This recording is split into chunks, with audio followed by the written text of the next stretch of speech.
Okay, we're a little bit closer now to campus. We're actually right behind the kind of environmental science building to the southwest. And we're on essentially a Glenwood series once again. So it's a Glenwood, probably transitions to a Blount a little bit. But you're looking at the silt loam. Once again, very dry, probably was farmed at one time. But you can see a lot of the overstory is going to be mostly the shagbark hickory. Once again, we saw a lot of that just fairly recently. The understory, this is a sugar maple.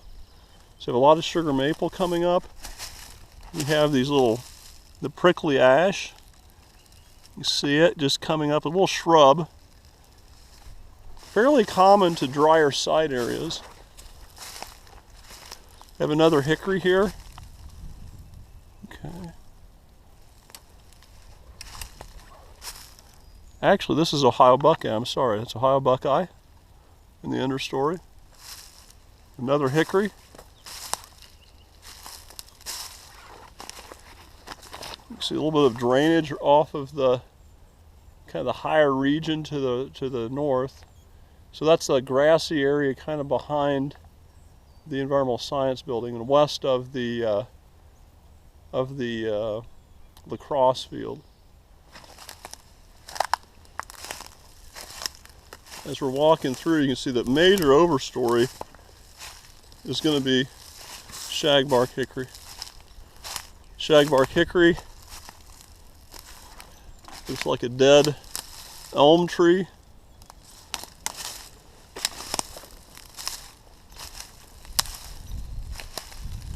Okay, this one here is a black walnut. So it gives you a little bit of the ecological system. I'm going to punch a hole or two. We'll kind of look at the A horizon, hopefully, and the B horizon in the soil. If you look down on the litter layer, there's quite a bit of leaves still here. Quite a bit of leaves.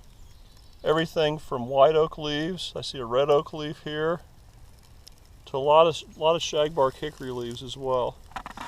So let me kind of stand the camera up to the best of my abilities.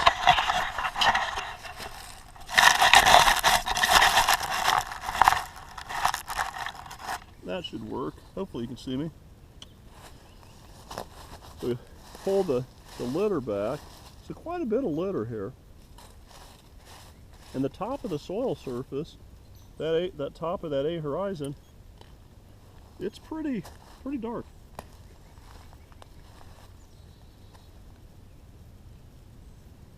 I'll pull out the soil core.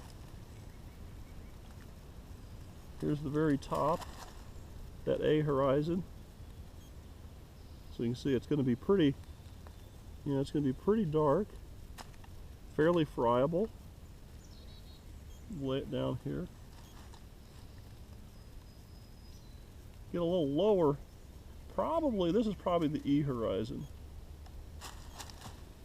But you can see there's already quite a color change between that. I don't know if you can see this too well. But here's the A. Here's that E horizon, that zone of eluviation. A little bit more clay there. You can see there's a little bit more clay. Let's go down deeper, get into the B horizon.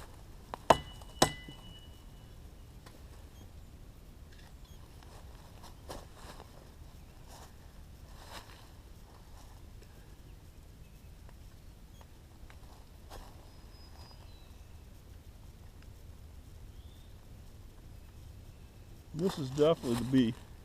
Very clay, very heavy in clay. You see that? And then if you look at the top of the A, you can contrast those two layers.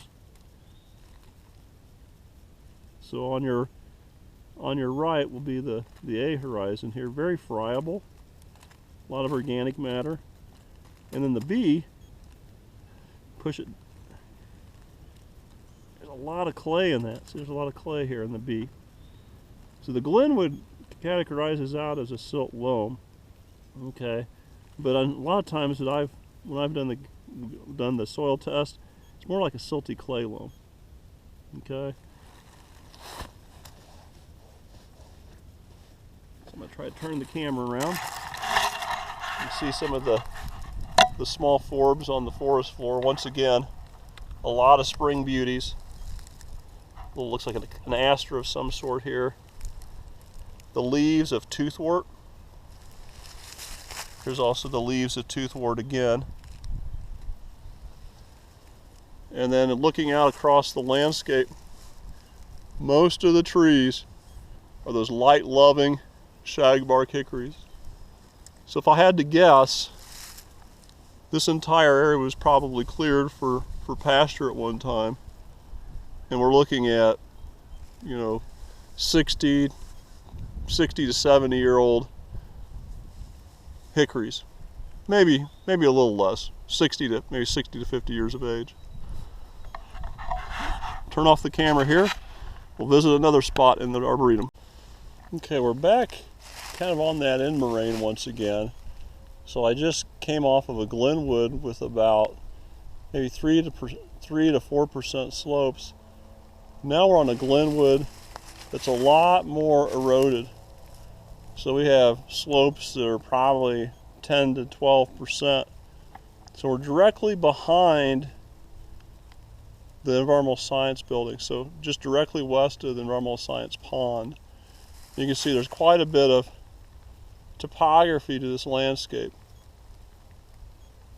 The overstory, mostly shade intolerant oak trees, and there's a fair amount of a litter layer here. So it's going to be a little bit more eroded than what we just previously saw, but we're back on that end moraine. So when we started today, we really started looking at a glenwood that was close to the till plain.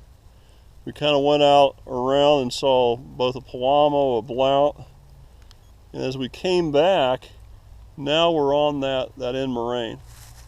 So we're on part of the Mississinewa moraine. In fact, this wash eventually goes downstream, eventually entering into the Mississinewa. You can see there's a pretty good deer trail through here. But I'm going to poke a few holes. So let me find the soil core, set up the camera, try to get a good view here.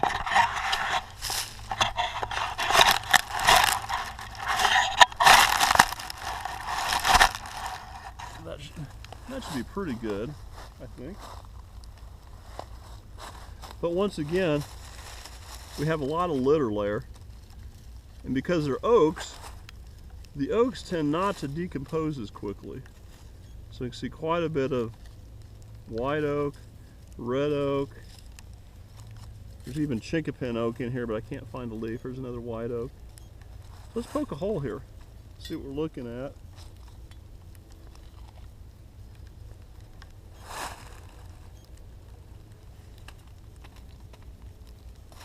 So once again, this is will be the A horizon. So it's that first layer of mineral matter. So the A horizon, fair amount of organic material in it. It's where most of the roots are in the plant, in the ecological system. Let's go a little deeper. So I can do this for my knees here. Maybe not down through some roots.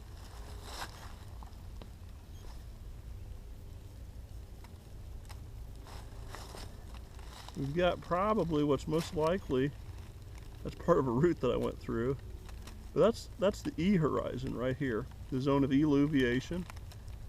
It's very, very friable.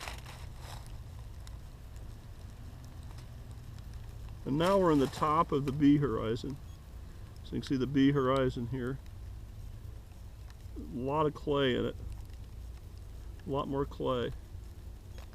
Not as much as the last site though that we were at.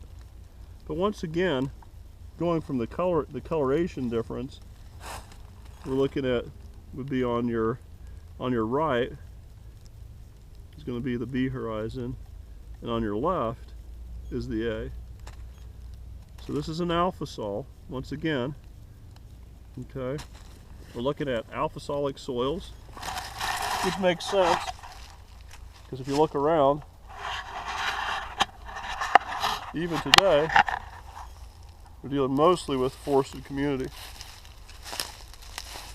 So on the till plain, on the end moraines, eastern Indiana, I think you now have a pretty good handle of the soils.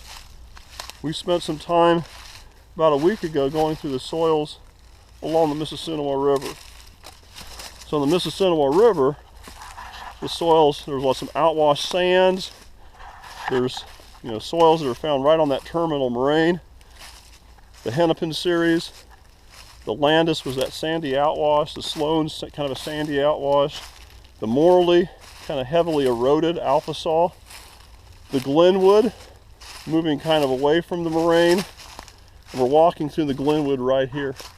See a lot of dead ash trees here. It's a dead ash tree. This is a kind of a neat one. That's a bitternut hickory, Caryocortiformis. And then to my right, you've got a really interesting tree here. I think that's a Tilia americana, American basswood. You go a little further here, mostly white oaks, and once again Ohio buckeye. So hopefully you've gained a little bit of knowledge of the soils that are found, these alpha-solic soils that are found in the region of Taylor University. And if you're in places like western Ohio, you have that swell and swale topography like we saw on our trek out towards Hartford City. And the Blount and the Pewamo, those soil types are fairly common. And then also these types of soils that we find on the moraines are common in places like Ohio as well. I think I'm going to stop the camera here. We're at Glenwood, kind of highly eroded silt loam on the end moraine. You can see there's a lot of channels that wash down through it.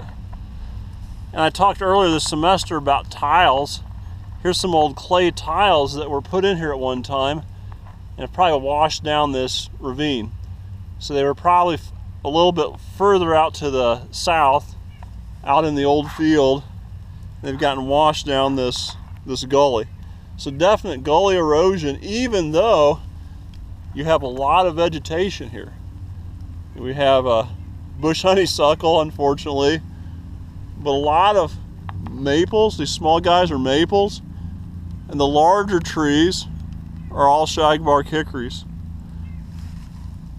You can look out across here. So once again, this is one of these kind of washes down through this Glenwood series that has about, I'd say about a 10% slope.